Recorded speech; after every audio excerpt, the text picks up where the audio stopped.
All right, welcome everyone. Chris Petri here. Thanks for coming by on another Extreme Beginner Series video. We're having a great time here. We're actually going to be painting two beautiful paintings. The first one will be some beautiful daisies. We kind of have a nice abstract kind of feel to it. It's a composition. We're not really so much worried about creating an incredible painting so much as how are we going to paint this painting with the daisies. And we kind of show how you can modulate your colors, mix lots of colors throughout your painting to make sure everything harmonizes. We cover leaving lots of white petals of the flowers of the daisies, and then yet also too adding some shadowing for shadow type colors and tones in the petals of the white daisies, and then repeating colors again throughout to give it a nice harmonious type of feel for the composition. Then we do our second composition. Again, we're not out to create an incredible boat painting. We're here to try to really cover the basics of how are we going to get this boat in this beautiful scene here on a lake or along the ocean painted. And we cover all the details here. Some of them are basically starting out with a good composition. Where are we going to place that boat that we have here? We cover how you get that perfect spot for your subject matter, whether it's a boat or a car or any kind of scene. And then we also cover the techniques we use. We're using kind of the glazing technique here, getting lots of color on first and then going over with darker subsequent washes to kind of give the painting more impactful feel with the darker darks in there to kind of capture the dynamics of the light and darks in a painting. So stick with me here. We're going to cover it all in just a second. We'll get started with our flower painting first with a drawing, pencil drawing, and then we'll keep working on through, and then we'll work on the boat painting next. See you in just a second.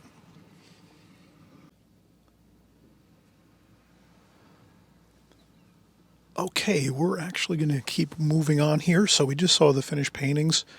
And again, we're doing the Extreme Beginner series, and this is kind of like a part two. The first one we did 4 paintings. We came out strong with 4 paintings, went over all the details you would need to kind of get started. And the whole kind of mindset was when you're just starting out, you're not going to be going for spending big money on all kinds of fancy brushes and paints and art gear and all that kind of thing. When you're just starting out, you just want to be practicing the basics, getting things down, learning a lot of new methods and techniques in watercolor. So that's what we're going to do. We're going to actually focus in on some methods and techniques and some other helpful information that's going to kind of keep you on a good, path towards getting a really good start at watercolor. So in the first,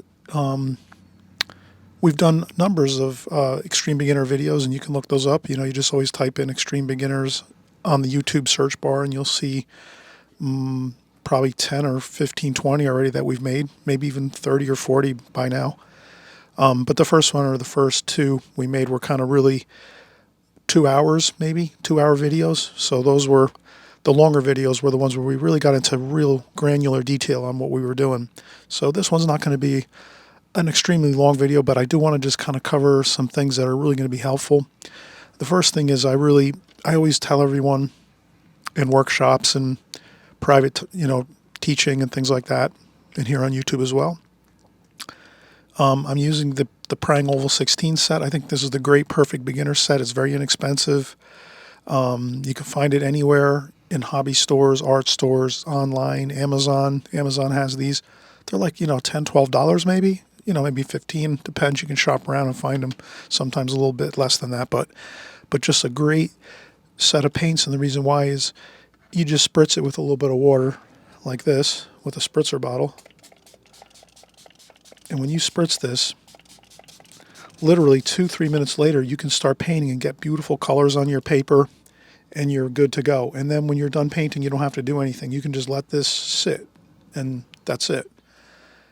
Or you can close it up, and that's fine. You don't have no special care with these palettes. And then the next time you're going to paint, whether it's a week or 2 later or the next day or a month later, 2 months later, it's the same process. You open up your paints, and you just spritz them again to just get them activated. And about 2 or 3 minutes later, the paints are perfectly activated and you can really get some beautiful colors. So that's why I really advocate this when you're just starting out in watercolor, because, you know, once you start getting into more expensive and they're better paints, these are maybe, you know, you're not going to really probably, once you get started with watercolor, maybe after a year, or maybe not even a year, half a year later, you'll probably start buying some tube paints because they're better quality.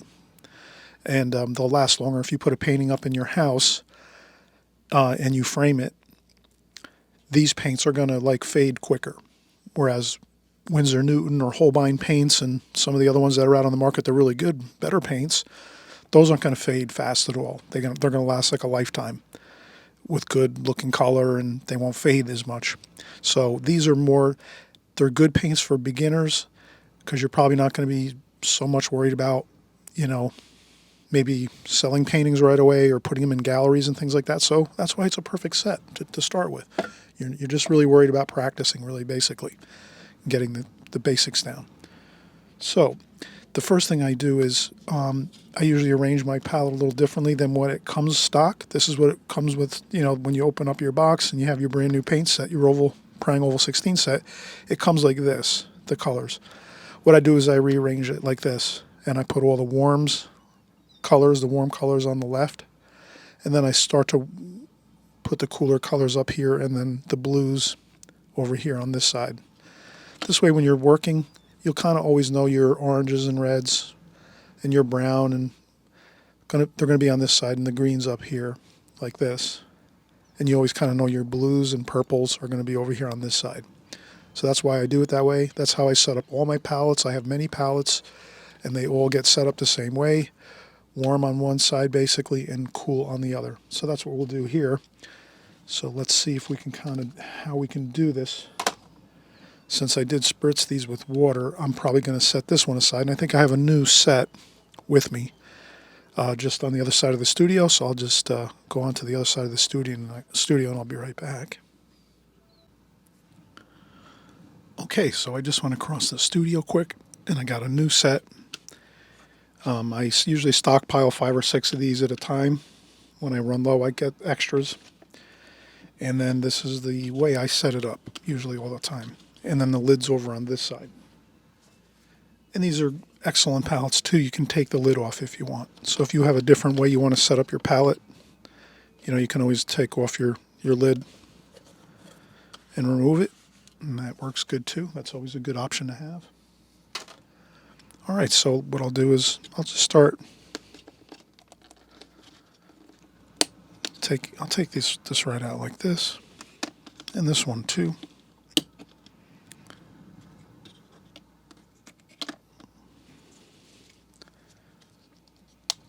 And I'll just start taking these out. So this is what we want to do when you first get your set in. You purchase it.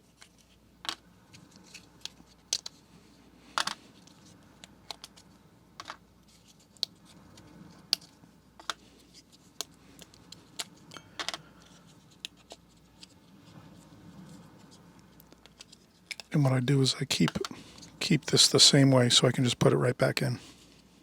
So I don't move it around and spin it around. I just keep it just like this.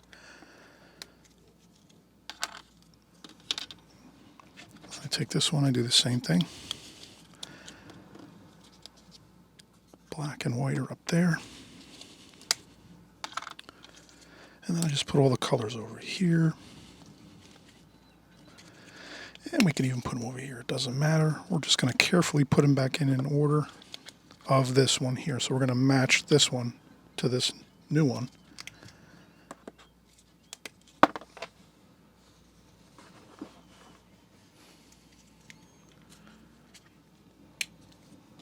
Okay, one went around over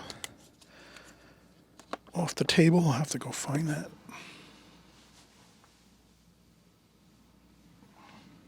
Okay. All right, so what we'll do is I always like to double stick tape these to the palette like this. So I just want to make sure I put this correctly. So I use double stick tape just in one spot so they don't move around when I'm painting.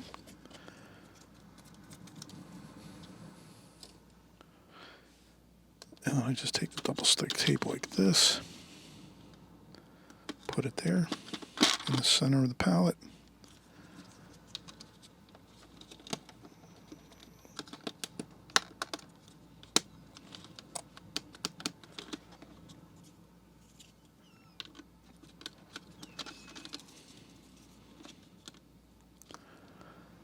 And I think this one is like this, yep.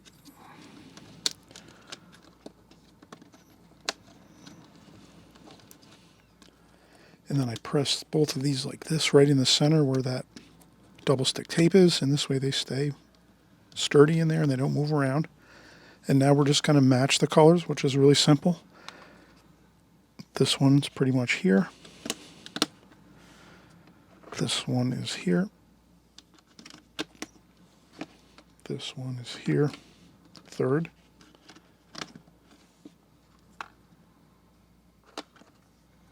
Fourth, 1, 2, 3, 4. Yellow is in the 5 spot, 1, 2, 3, 4, 5.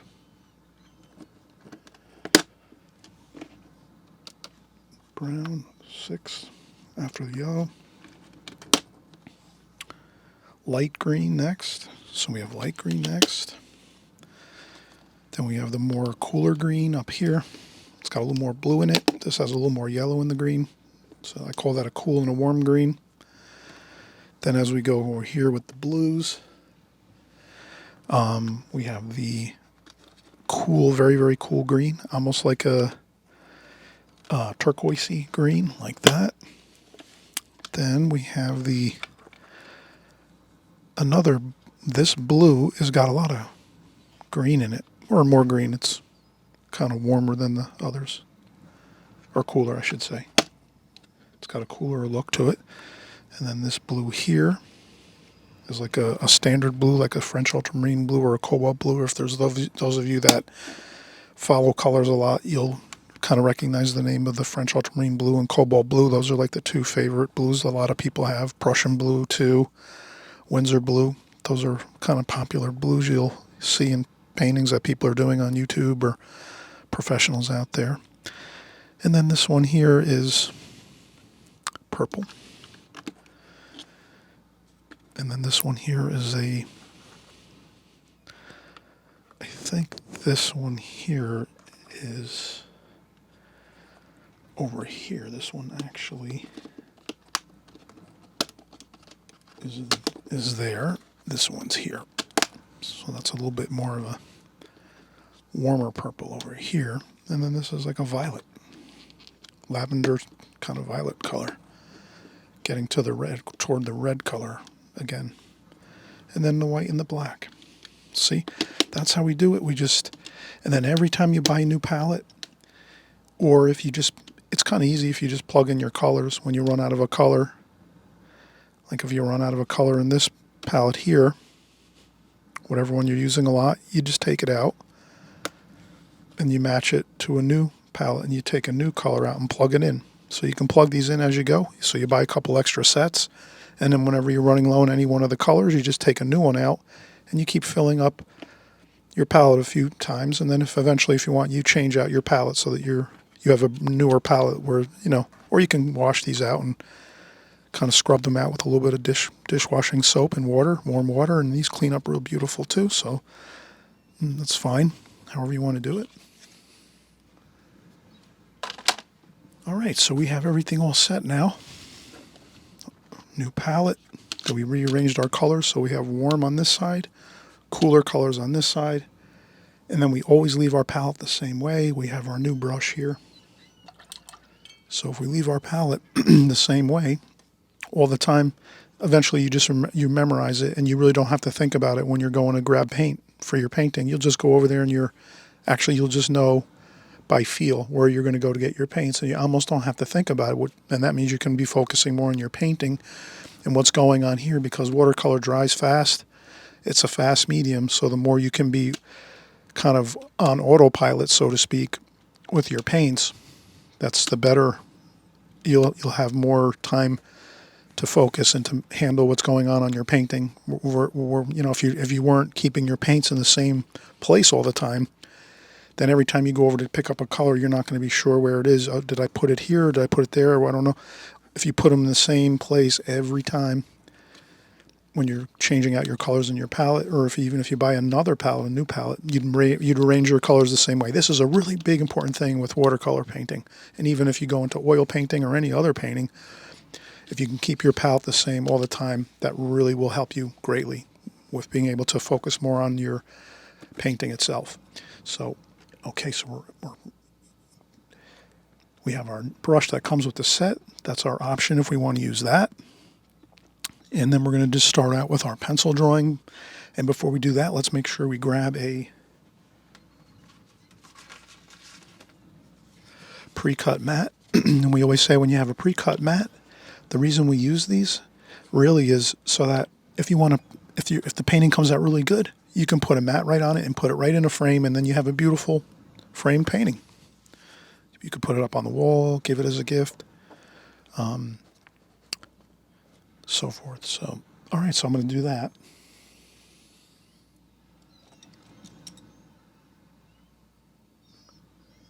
And then I'll take my pencil and just put a dot over here, over here, over here, and over here in the four corners of the mat. This way I know that I have to be working within these 4 points. And then I just go a little larger. So I make my border just a little bit larger than like that. And then what we'll do is we'll do a contour drawing really lightly. And I'm just going to do this by feel. I've been painting flowers a long time in watercolor. I really enjoy flowers a lot. So I'll just do some simple daisies, and we'll just kind of go with the flow here.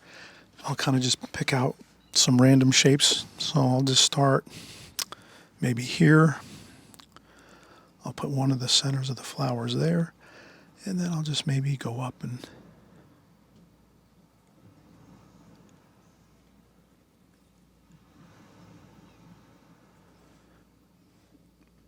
I'll just start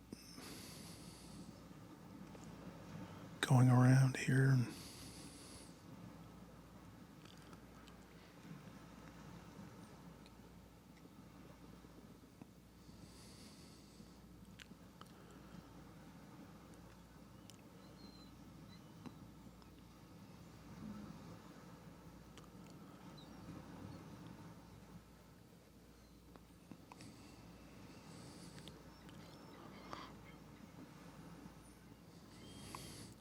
And then maybe we'll have another daisy over here to the left. So maybe we'll run these petals of this daisy over to this one. Like that.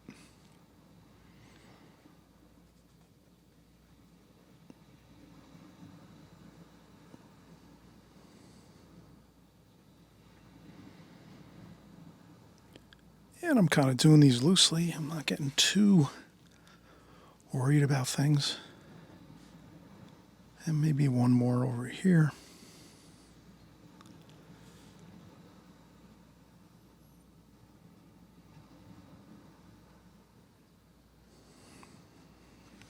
And maybe we'll fade out over here on this side.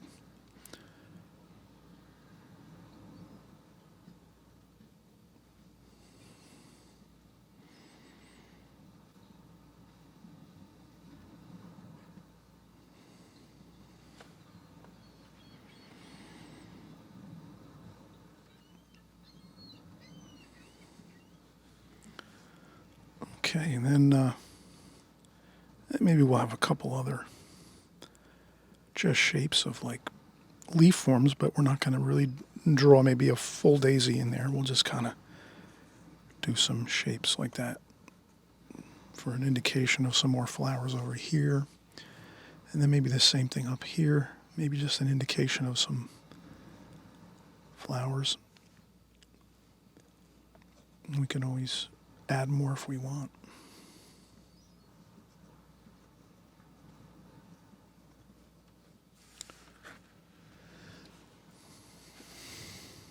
And this is just a fun exercise. So Here we have just a couple quickly sketched, we did a contour drawing, light pencil line of some daisies. And what we'll do is we'll just slowly work into the painting, doing some alla prima painting, which means we're going to paint this all at one time. And we'll create the darks in first. So we're going with our darks first. And then once our darks are in, then we can start maybe doing some lighter washes. And you can always put in some shadowing, a little bit of like shadowing like this, just to kind of remind yourself when you're going to go in and start painting where you might want the shadows. So we'll just think, okay, we want some darks over here, maybe some darks up here. So kind of interesting spots of dark here and there. So that's all. Just trying to plan a little bit of what we're going to do here with our darks. And in our medium tonal values, we can work those out once we get our darker tonal values in. So that's the key with watercolor painting, especially when you're doing alla prima, is we're getting our darks in first. And then once we get that done, then we're in much better shape. We can kind of use that as our guide. If we get some darks in first, then we know what the medium tones will look like, the medium tonal values, and then we know obviously the lights are going to be very light, just very little bit of paint, mostly water. So we'll cover that as we go. We'll take a quick break, and then we'll just do a little bit of fun painting now on top of this. And this is more or less just a small composition of some daisies, and we'll make some beautiful colors here and mix it up and have a lot of fun doing it. So we'll be right back. And I always mention, if we're having fun so far, please hit the thumbs up. And also, too, please subscribe. On the bottom right-hand side of the screen here, you'll see a button, subscribe. All that does is just, you'll make sure you're kind of with us painting along every week. You'll see the videos coming out, and you'll be alerted on YouTube. When you open up YouTube, you'll see our videos on your screen to the side, over on the right side of your screen usually. And it'll just show you that we've made some new videos. So this way you can kind of keep up with us and hear and, check in and see what we're doing, what you might be like to work with us and see what we're painting. And that's about it. All right, so let's get started in just a second. We'll start mixing some colors.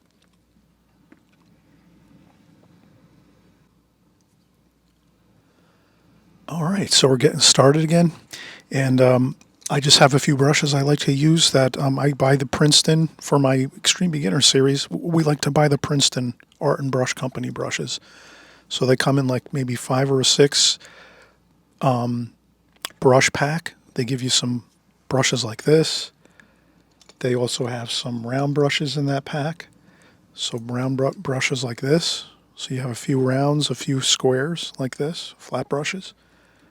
And, I pick up some other synthetic brushes too. These are synthetic brushes. And the great thing about synthetic brushes is they actually don't hold too much water. So when you're painting, you have more control over how much water you're putting onto your paper, because some of the better brushes that are made out of natural hairs, they tend to hold more water. But as you have more experience in watercolor, then you might want to have a little more water in your brushes. So that's why usually after you're kind of been working in watercolor a while, maybe a year, depends how you're progressing, but eventually you'll probably pick up a couple really like natural hair brushes, Kolinsky sable brushes, squirrel hair brushes.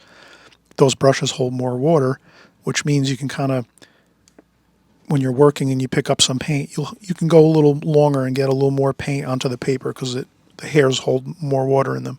Synthetic brushes hold less water in paint, but they're good because then you don't tend to flood out your painting with too much water in paint. And sometimes you definitely have a little better control of your painting if you're using synthetic brushes. So if you're new to watercolor, or even if you've been painting a while and you think, let me try some synthetic brushes, you'll kind of see the difference as an experiment, or just, to see what synthetic brushes can do. And I'm sure some of you already maybe have used both brushes quite a bit and kind of know the differences, but big help to have synthetic brushes in the beginning when you're first starting in watercolor. So I have these, and we can start now. So what I'll do is I'll use this one. This is a round number 8 Princeton Neptune. So Neptune, I think, is the series of brush. So it's a Princeton brush, and it's in the Neptune series, which is, these are really good. Nice point on there. So let's see how we can, we'll get some, so I'm going to use some brown, some black. And when our palettes are new, they kind of bead up like this. You know, they bead the water, so there's beads of water. But once you use your palette a little bit, when it breaks in a little bit, it won't do that. So I'll spritz the paints a little bit. Helps them to, we can get better paints out on the palette. So we're going to do purple, some red, lavender, red. Get a kind of a nice purplish red like that. That always looks good. And then we're going to mix, we have some, let's get some greens up here. So we'll mix up some greens. Now greens are fun. What's really good about greens, you can just go with these two greens, which is a lighter and a darker green, let's say. A cooler green, and this is a warmer green. Then you can add a little bit of burnt umber, brown to that, and it gives you like a nice olivey green. So that's a good color to mix up. So we have some good colors already mixed up. Some nice, good-looking green with some brown in there to give that like an olivey color on this side over here. And we'll leave this green maybe more fresh and looking more like this here, just straight out of the palette. And then we have some nice purple, purplish blue. I don't overmix it and keep mixing, you know. I kind of leave it, you can see, it's not all 100% mixed. It kind of looks good like that. Goes on the paper looking good too. So we have some greens. I think we're pretty good. Let's see how this works out. And then we have some of that darker brown with the black. Maybe a little bit of orange and red. Let's try doing some darks.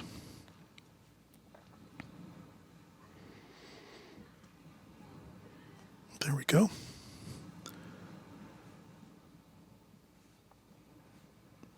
So I'm painting around the leaf forms. I'll put some green in there too. Like that. Then I'll take some water, just damp water on the brush, no paint, and take that mix we just made, and I'll kind of move it around a little bit here and there. We'll paint around that leaf form coming from up there. And we'll do that. Then you can go in and get some other colors, maybe a little bit of that purple.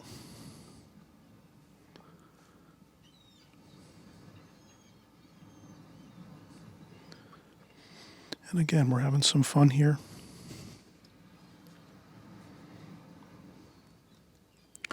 I might do a little bit of splashing here, like that.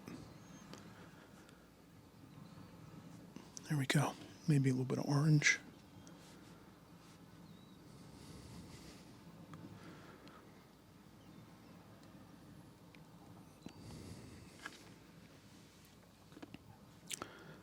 And I'll start working over here too. All right, so we have some good darks in there.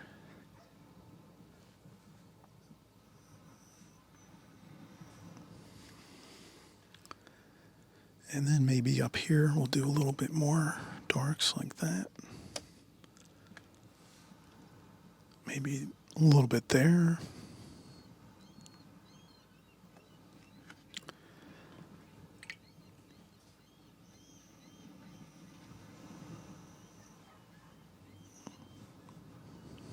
You can always sculpt a few leaf form shapes over here. Like that. A little bit of green.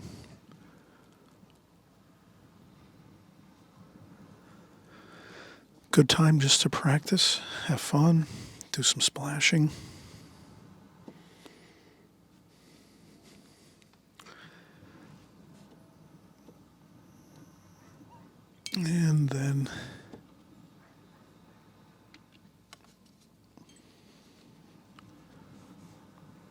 I'll add in some more colors like that.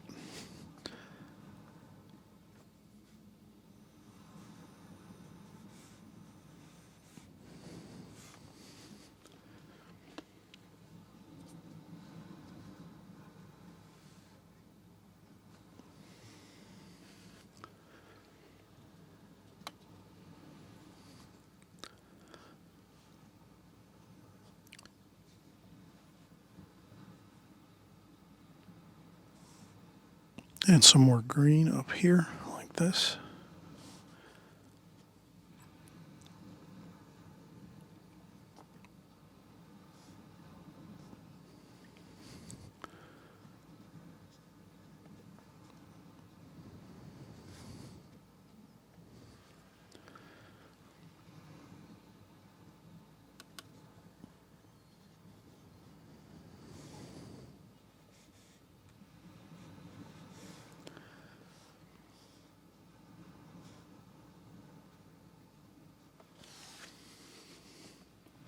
Okay, so we're using all of our colors.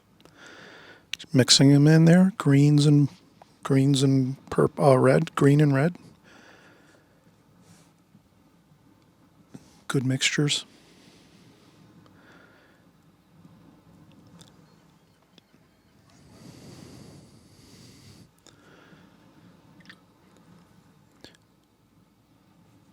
Then we go with some lighter washes like that, not too dark.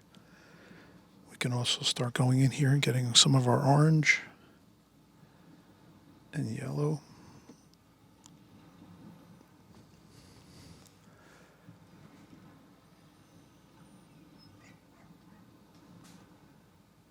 Like that.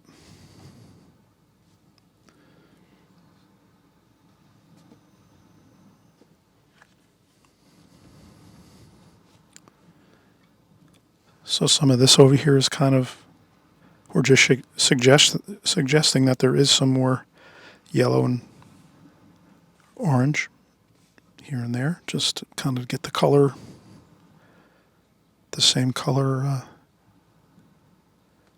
going throughout the whole composition. And then we'll continue to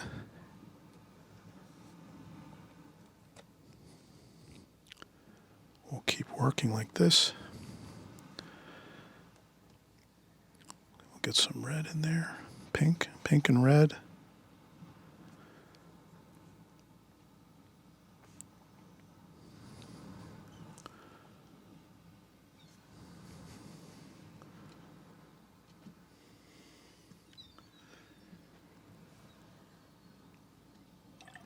I think I'm going to change my water. So this is a good time for a break. You'll always hear me say take breaks. Try to take breaks when you can, just to kind of stretch, refresh your concentration level. Maybe you'll come back and you'll look at your painting and you might see a few things that you want to maybe adjust a little bit. You might say, oh, I think I'm adding too much of one color in one area. I need to maybe add a few more colors in the different areas. So always remember, when you take breaks and you come back, you're sort of stopping. And when you're kind of in that stopping mode and you're, taking that break, then when you come back in and you're looking at things, you're already in that more thinking mode of just critically looking at your painting and seeing maybe what you might want to do different or adjust something. And that's helpful. That really is going to help you. So let's take a break and we'll come back in and we'll continue working around the rest of the daisies here. And then we'll start another composition after this one. Maybe we'll do two on this tutorial, in this video. We'll do two paintings. And I'll change out the water here. Always good to change out the water. This is getting a little murky now, so it's good to have fresh, clean water, especially when you're doing these light washes like up here. Over here, if you're going with that, and over here, if you're going with those really light washes, best to have, fresh, clean water, because this will affect those washes. They'll make them kind of muddy looking if you have too much muddy looking water. So your water is actually a big part of keeping your colors. If you're making darker color mixes, the water getting murky and muddy looking isn't a problem because you're already mixing dark colors, so you're not really going to see too much. But if you're doing the light washes like this, and like this and like this and like this and like this, you'll see kind of a muddiness to those colors. You can get a more of a beautiful transparent look to your colors if you have clean water. So I'm going to do that. I'm going to change out the water, and then we'll be right back. Okay, so we're going to keep working here. Let's work some more around these petals up here. So maybe we're going to keep these a little fresh, clean water.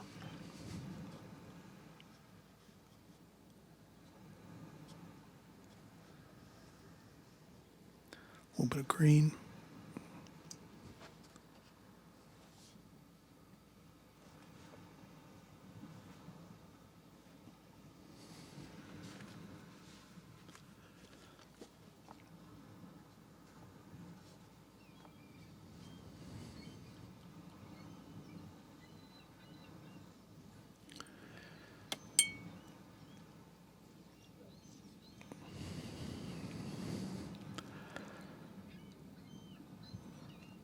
And just trying to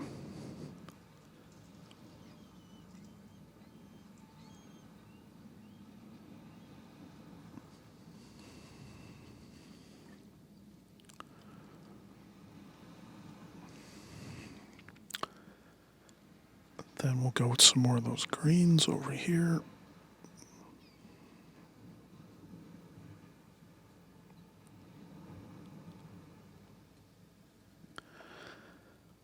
And you can even add some blue to make the green a little darker. And some brown, and some green, some blue.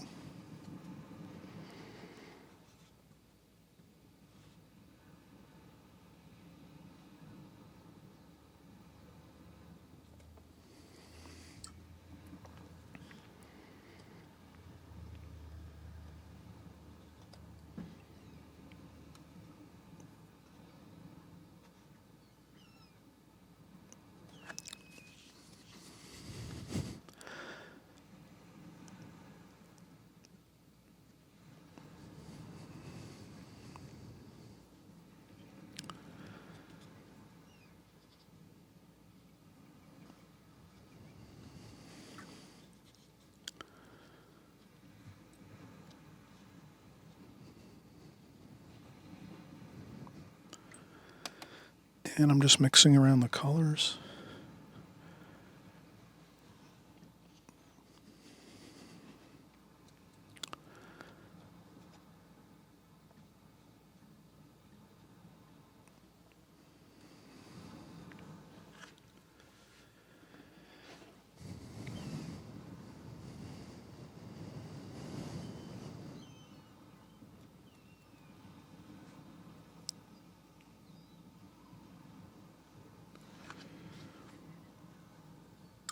Okay, and then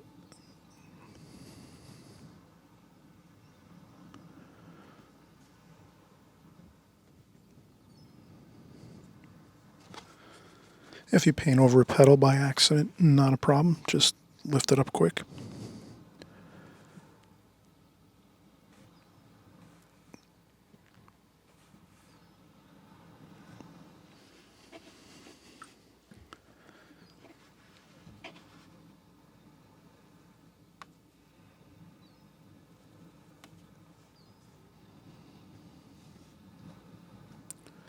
You can mix up a more of a yellowy green. This could be interesting. Gives you a little more of a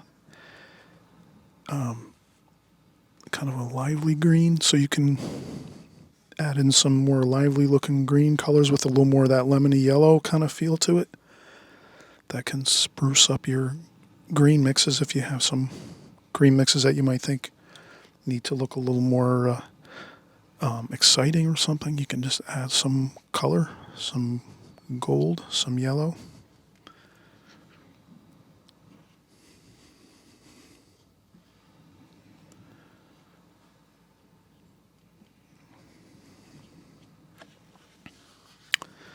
All right, we're getting there. So again, the key is to have fun, mix lots of colors. You know, try to definitely Get some of those really interesting leaf forms of the daisies in. Looking fine. Good color mixes.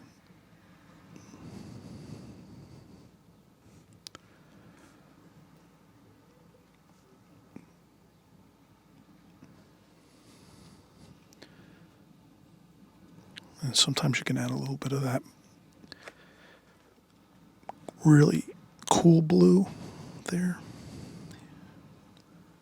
And I added a little bit everywhere. So if I add a new color and I introduce a new color, like a pretty strong color like this, I try to get it a little bit everywhere around the painting, just so it kind of harmonizes with everything. And I think we're doing pretty good here. We got lots of colors on here, splashes, darks, lights. So we have good darks. We have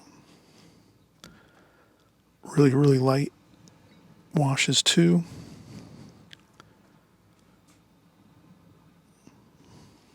Good colors.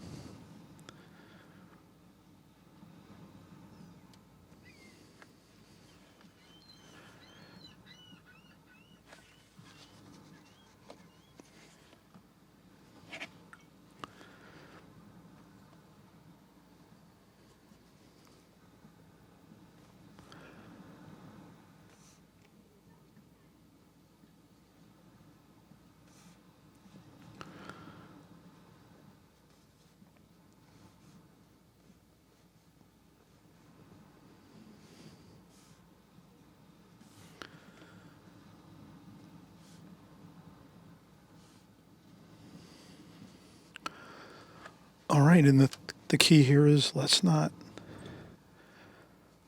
just try to take everything and kind of make the flowers look pasted, cut out and pasted on the paper. Let's blend in some of the leaves, the petals.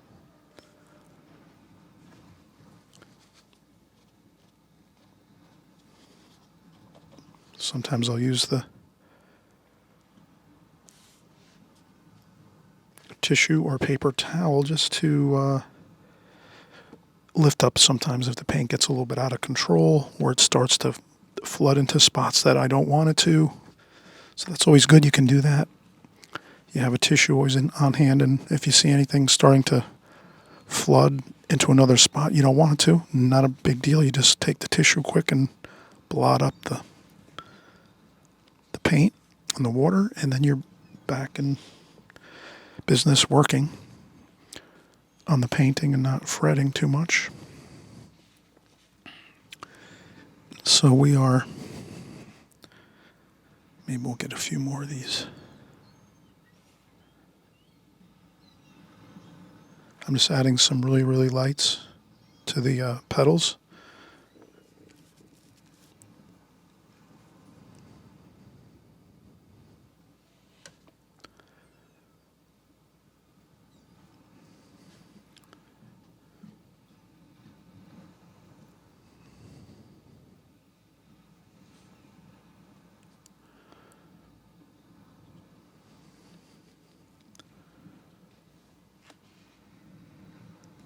All right, I think that's fine. So that is our first composition completed. And we can always take a look and see how it looks with some matting over the top. Let's take a look. We can use this white mat like so. And that looks pretty good. We can move it around a little bit.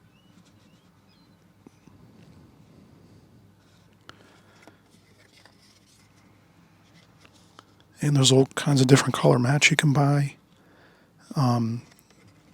Looks better with this. There's also blue mats, green mats, any type of color mats you can find. Off-white mats, like different, very, very light.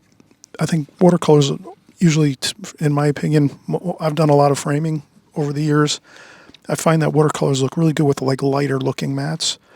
Once in a while, a darker matte might look okay, like a dark blue or maybe a dark brown. Depends on the colors in the painting. But for most paintings, you can't go wrong with like a lighter kind of matte, like a white, off-white. This is okay for maybe a landscape if there's a lot of gold. But I have a lot of different mats. I'm going to try to set up a little station by my work table here where I can have all my mats here so that I can try different colors so we can kind of see what they look like with different color mats. But for right now, we're going to move on here and we'll start another painting composition, and we'll do something a little different. And as you saw from the beginning of the video, we did cover the two paintings we were going to do, so we'll continue on with the next painting.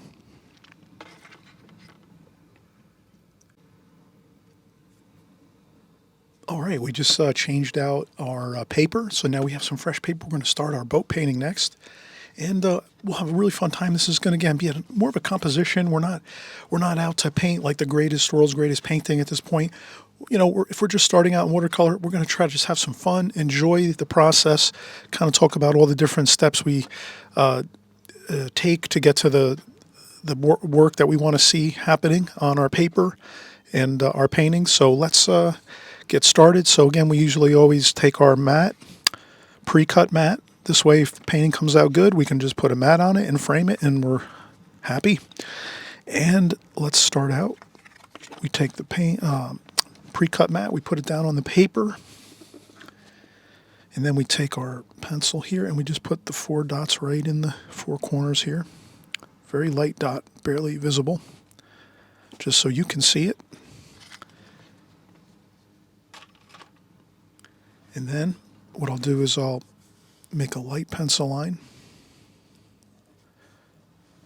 about an inch around the dots we made here, like this, like that. So I just did it super light, and you can probably see it. I have a better light now. I just purchased a new light for my studio here, so this should really look good now. Even when I do a very light sketch, you can probably see the line. And we'll use some tape. This time we're going to tape around. So we'll tape right on the pencil line we made, like that. Same down here.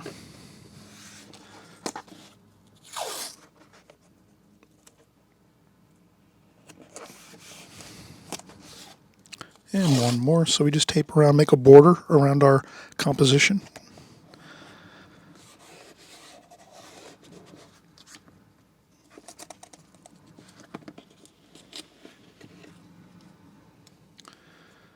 All right, good. Good. All right, now let's kind of keep it simple. Let's make we'll put a boat maybe right here around the lower quarter of the composition, the rectangle here. So we're always thinking this is the rectangle. We have this area to work in, and this is the only area we have. How are we going to put our subject matter in here? So we're going to create a good-looking boat here. Where are we going to put it? Well, usually, if you see, like in many books about design for watercolors, you'll always notice they always usually give the cross design of breaking the painting down into four parts like this. So if you're going to put your subject matter, you're always safe going either here, here, here, or here. So if your main subject matter, let's say you're the real focal point of your painting. So if you want to put a bow or some flowers, well, flowers maybe we're going to fill up the whole rectangle with our flowers. But I mean, if you want to make like a bow or a car or maybe a house or something like that, a castle, whatever it is, if you want to make it kind of small and then have like mountains and fields and things, your best bet is you could put that house or that castle or that car or something or that figure or figures, or an animal, let's say, or anything like that, or birds or any kind of animals, anything you want to put. If you put it in the 4 corners here, one of these, you can pick any one, it'll tend to look good, the composition. So we'll try that theory out. Roughly speaking, we do the cross like this, and then we say, all right, we're going to do the boat here. So we'll take our boat, and I'm just going to make a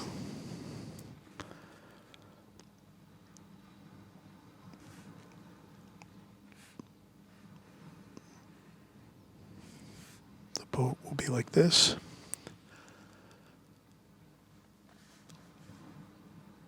Then we'll have the reflection of the boat in the water, just kind of outlined a little bit so we don't forget to put that in the water. And then we'll have the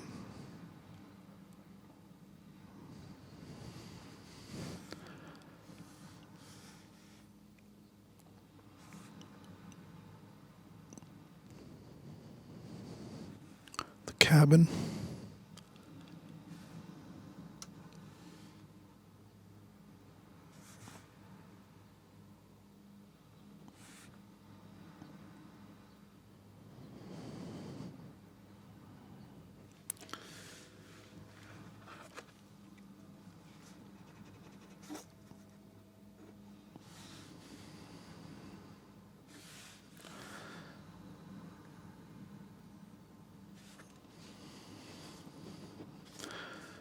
Okay, so that's the boat and the cabin. There.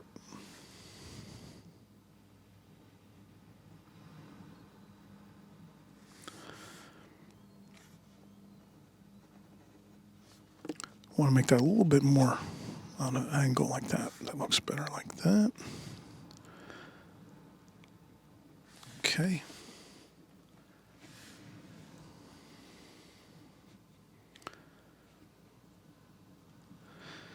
And if you have a problem with your design or your drawing and you say, you know what, something's not looking quite right, you can always take your eraser, do some lifting up like that. Once we paint everything in, you're not going to see it. I think I made the cabin too big. The cabin needs to be smaller here. I made it too large for the actual boat. So just to, I kind of thought that would look a little better like that. Okay, good. And we're not going to get too fancy with the boat. Maybe we'll put one fancy detail stripe along the top here.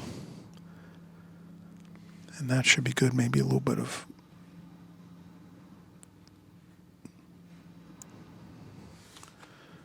color there too. All right, so that's really a boat. And we're going to have some water. And maybe we'll have a little bit of land back here. Maybe we can make the land like 3/4 of the way up, a little bit past the halfway point even. That's what we can do. That'll be better. So let's make some land across here. So we'll make the land over here. And we'll make some hills for the land over here. So this is just going to be some interesting hills and things, some trees and bushes we'll have over here, but we're not going to make a real major production out of this. We're just doing a composition here just to have some fun, kind of see how we can use our brush, our paint, our colors. So we're actually working our skills as a watercolor artist on this, and we're not so much trying to make a perfect painting with a boat and water and things like that. We're going to talk about how we're using our colors and our brush work and things like that. That'll be more important. And then, of course, we talked about our composition here. We want to make sure we're kind of putting that boat in a good spot. So here's good, here would be good. Or if you want to make it different and put the boat up here and up here, or here, up higher, then it changes the design. You probably wouldn't have mountains up here if you're going to have your boat up high in the picture. So a boat painting like this looks better, I think, with the boat sitting lower in the picture, in the rectangle. Just for a kind of a note to self on that. All right, so good. We have our pencil drawing done. We can get right in and get our paints going here. What I'll do is I will take some water, and I'd like to just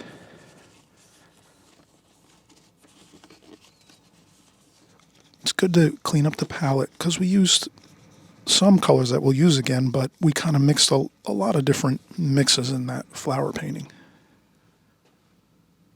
So we're way better off just, doesn't have to be perfect when you wipe up the palette, but you want to get most of the colors off there, and you just dip your paper towel or napkin. It's better to use a paper towel to do this type of thing, cleaning up the palette area like that.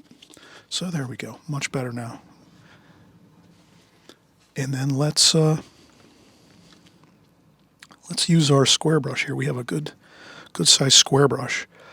Maybe let's paint around the boat and get in some of the paint in the water first, and then see how that kind of works. Maybe we'll paint around it, and we'll just see how it goes. We're going to kind of do the alla prima method too. We're just going to paint everything at one time. We're not really going to do any glazing technique here. We're just painting over the whole page. Let's just kind of go as we go. Let's get some interesting colors for our water. Blue. That's more of like a darker blue, lighter blue here. Let's get some of that green in there. Then we'll get some brown mixed here. Brown and orange. And then some of the blues.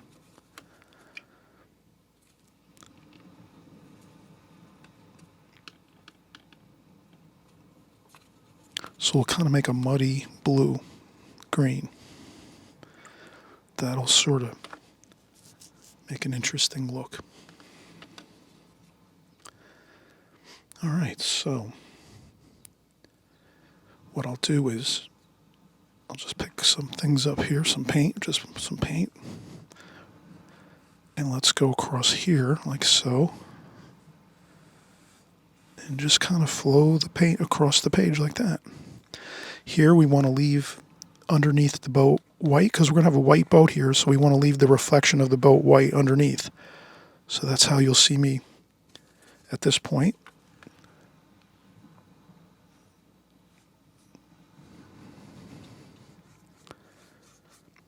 I try to leave that reflection under that boat, the white paper. And then I carefully paint around the boat.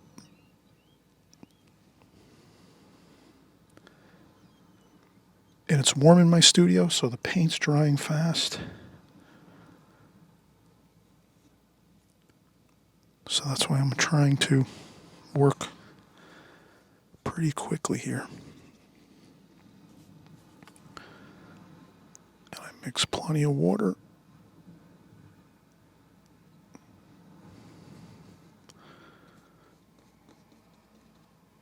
And we're going to go over with more washes on top of this wash, so you don't have to be perfect with this first wash, because we're going to do other things on top of that wash. And then we'll start to get into some greens up here for the hills. So maybe we'll just go in there like this. We'll make those bluish green, the hills back here. They're in the distance, so they're not going to be too bright for the colors. And let's just kind of leave it like that. And then more blue for the sky color, maybe.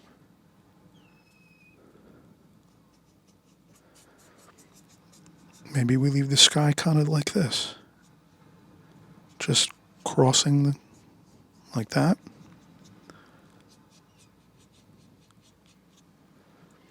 And then maybe a little touch of orange along the sky horizon line like that.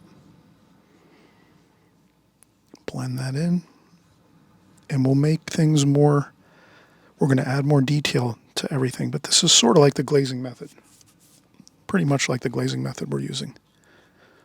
But I didn't cover the boat. I wanted to leave the boat like this, the white paper, because we're going to go in now, get some of this blue, maybe some of this brown, and then we're going to go in there and do this along the bottom of the boat.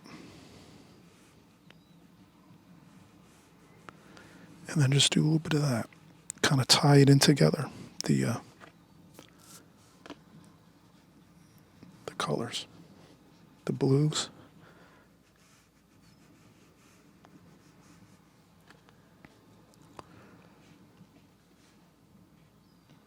And that looks good.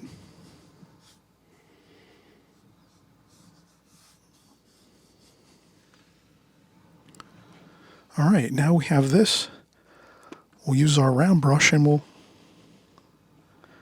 just get some windows in here. 2 windows is fine.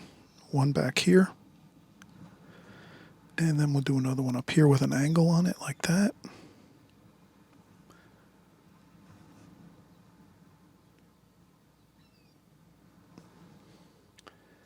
You could take a little bit of darker brown and like some blue. And we make a little darker up top like that. That looks good.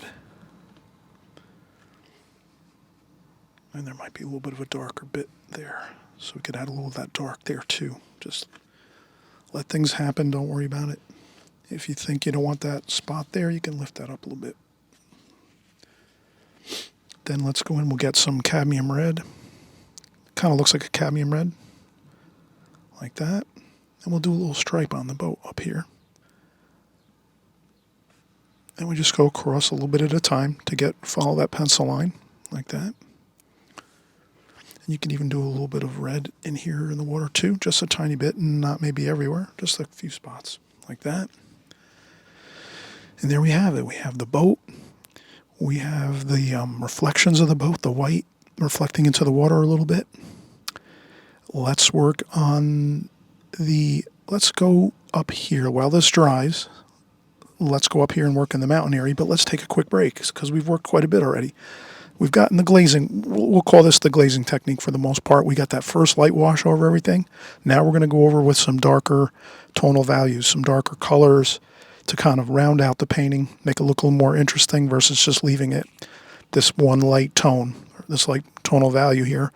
Now we have the fun part. We can go in and add some darker bits of paint here and there, make it look more exciting. So we'll do that next. Let's take a quick break. It's always good to take a quick break, get yourself relaxed a little bit, get that concentration level back a little better, and we'll be ready to paint in just a second. And I always mention, if you haven't subscribed, you can subscribe right on the right-hand side below. And basically all that does is just alert you to the new paintings that are coming out here on my channel, so you'll always be up to speed. We're usually creating new content every week, at least 1 or 2 new videos every week. So you'll be able to see those coming into your YouTube channel. So when you open up YouTube the next time, you'll see our new videos coming out on the probably right-hand side of your screen when you're opening up YouTube. And then at that point, you can check it out and see what we're doing. Hopefully you're going to keep joining us back here over and over again each week, and week after week and month after month and even year after year, because that's how we'll get good at watercolors, is if we continually practice the fundamentals of watercolor. And that's all we have to do. As long as you're doing it over and over again, it just becomes habit after a while, and you won't even really think about it. You'll just be painting and having a really good time of it and really being able to accomplish really good paintings. So let's continue to work together. I'll just take a quick break and then we'll get started again.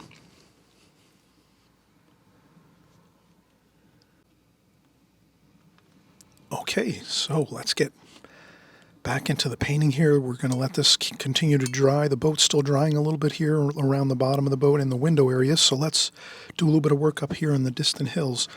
So in the distant hills, we're going to take some green and brown, make like a olivey green.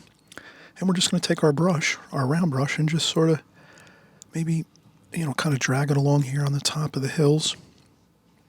So this first hill up here is going to be a little darker. We'll add a little more brown to that, maybe. Like that. And this is the fun of it. We're getting in that first area of mountains and ground and hills over here.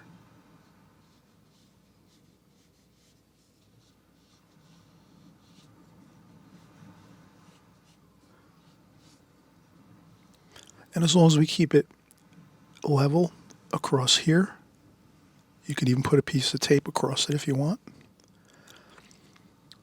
That's something you can do. You can take tape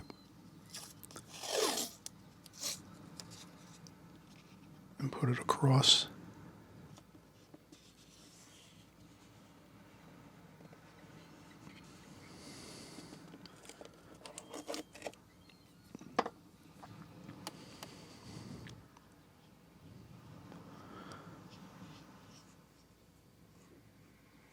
Paint along the tape. That'll really give you a good sharp line across the horizon line of the water. And then you can just lift it up carefully. It's got to be good tape though, otherwise it'll peel up your paper, especially if it's a touch damp. That might be a touch damp here a little bit, but I'm not sure. I don't think it is. I think it's pretty dry. And then we can always a few spots here like this.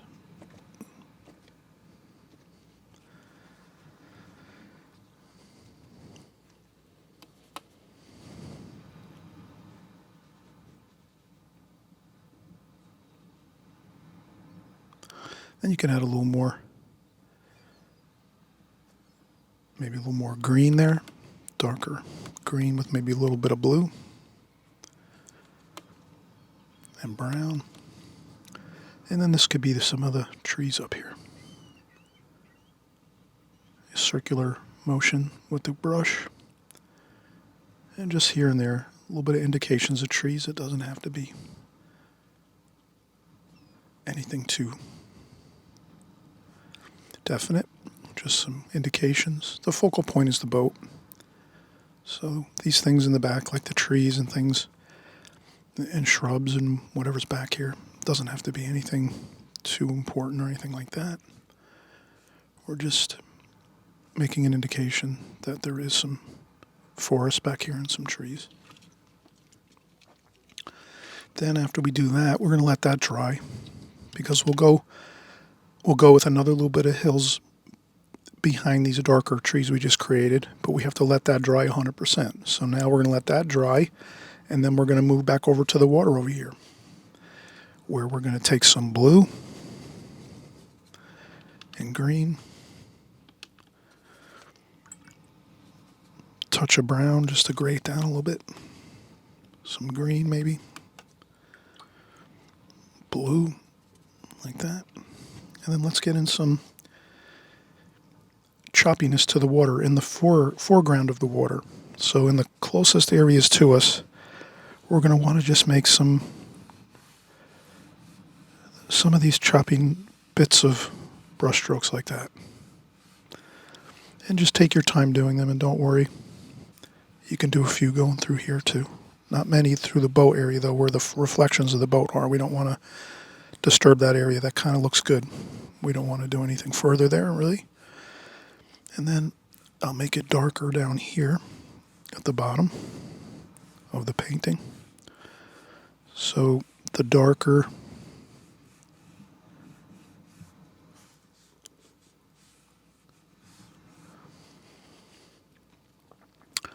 colors are in the foreground, the closest area to us, which is right here. And then as we go back here, lighter. And then eventually, we don't see much at all. We just kind of, that's it. So kind of see how we do that. Choppiness here a little bit in the water.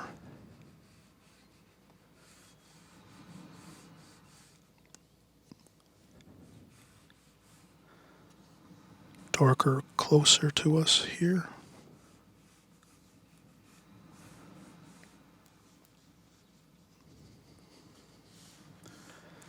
And then lighter back this way until it fades out, and then it fades out and you don't see the little small waves and things happening in the water back over here, because that's kind of more mellow, and this is more of the details here by the boat in the foreground here.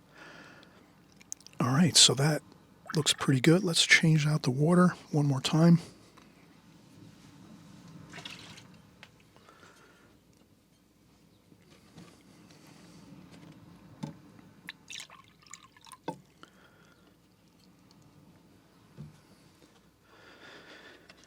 And this is good to change out the water, because we're going to do a light wash of purple by these trees. Now, since we're doing purple, we're only going to use a little bit, but we will put some here.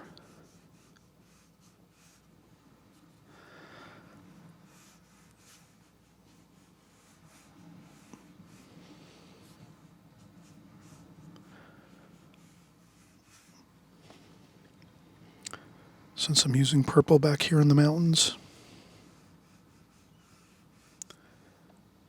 I want to make sure I use a little bit here and there in the foreground, even over here too.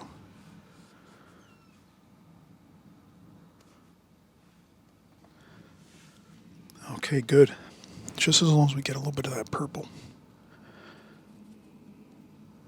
Now, we're going to take that light purple and just go across here like that.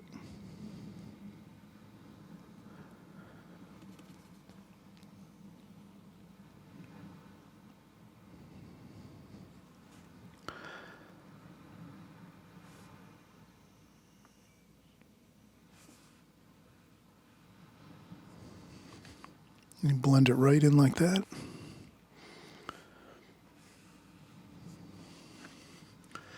And that'll be fine. That'll kind of blend right in with the tops of the trees, as long as there's not too much water in there. So all you have to do is remember just a little bit of water and paint for your purple mountains back here. And you keep it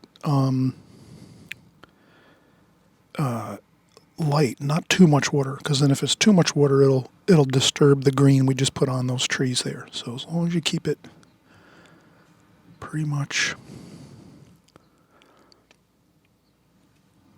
light, not too much water, not too much paint, it'll be fine. And you let it dry, of course, those green trees that we created. And then here on the boat, we want to have some of that reflection of just a little bit of the colors of the water. So we're going to put some of that reflection there of the blue and the green colors. But you can leave I would leave a little bit of white paper, but not a tremendous amount. So it kind of looks good if you can blend that color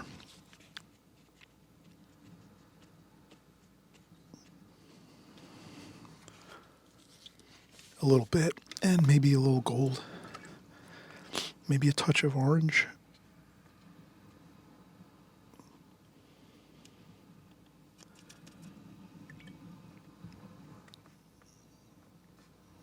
On the boat, a little touch of orange, give a little bit of that warm feeling.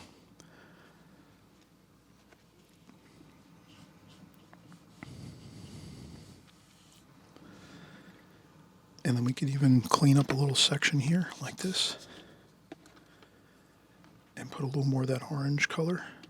So we'll add a little orange, and then this can warm up the washes a little bit. Since we have so much blue and green,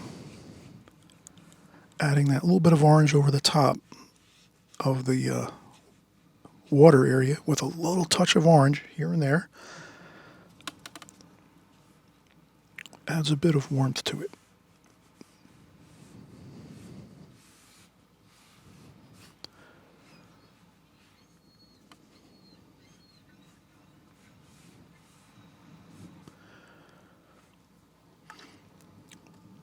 And then I just take a damp brush, take all the paint off the brush, and then clean out or dry off all the water on the sponge, and then just kind of just gently maybe blend in that orange just a little more, but I think not too much, just a little bit. And I think we have it. Maybe a little bit of lemony yellow.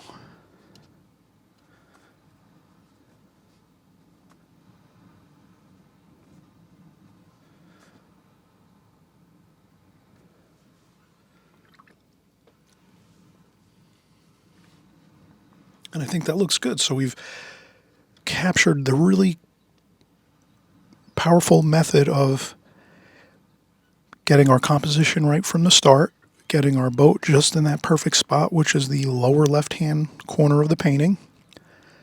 And then from there, we're just making sure we have good distance going back with the water, then the mountains and the sky. So this really does look good. So this is a fun painting to do. Lots of depth, good colors too, the sky colors, the blues and greens of the water. The boat looks really good. And we can peel off our tape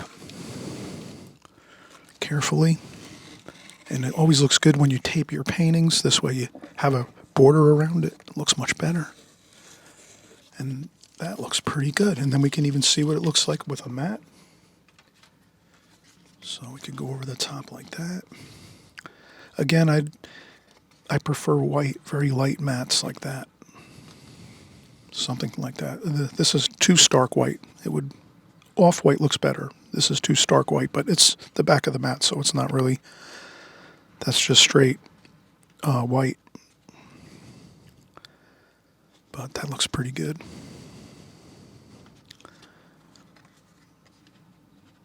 So sometimes you can move the mat around, see how it looks.